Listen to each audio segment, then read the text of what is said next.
Matrimonial மூலம் DSP, inspector, financier உட்பட 50 பேரை ஏமாற்றி திருமணம் செய்த கல்யாணி ராணி சிக்கினார்.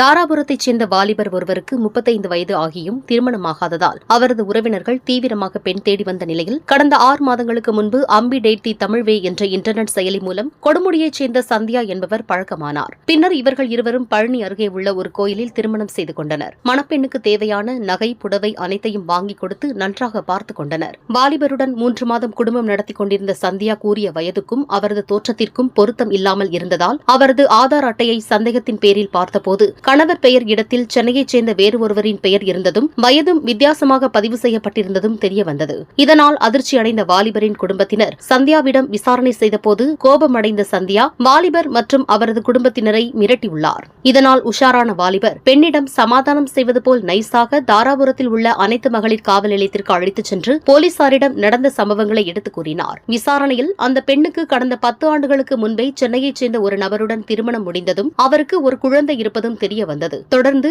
டிஎஸ்பி, கரூரில் காவல் ஆய்வாளர், மதுரையில் மற்றொரு போலீசாருடனும் கரூரில் ஒரு பைனான்ஸ் அதிபருடனும் என சுமார் 50க்கும் மேற்பட்டோருடன் திருமணம் நடந்ததாக கூறப்படுகிறது. திருமணம் நடந்த சில மாதங்களிலேயே கணவருடன் தகராறு செய்து கொண்டு நகை, பணத்துடன் சந்தியா தலைமறைவாகி விடுவது தொடர்கதையாக நீடித்து வந்துள்ளது. சந்தியாவின் திருமண பட்டியலில் திருமணத்திற்கு பெண் தேடும் 40 வயதுக்கு மேற்பட்டோர், திருமணமான ஆண்கள் என பட்டியல் நீண்டு கொண்டே போகிறது. இதுகுறித்து போலீசார் தொடர்ந்து சந்தியாவிடம் விசாரணை நடத்தி வருகின்றனர். ஏராளமான தொழிலதிபர்கள் இவருடன் திருமணம் செய்து நகை, பணத்தை இழந்திருப்பதும் அதை வெளியே சொல்ல முடியாமல் தவித்துக் கொண்டிருப்பதும் விசாரணையில் தெரியவந்துள்ளது.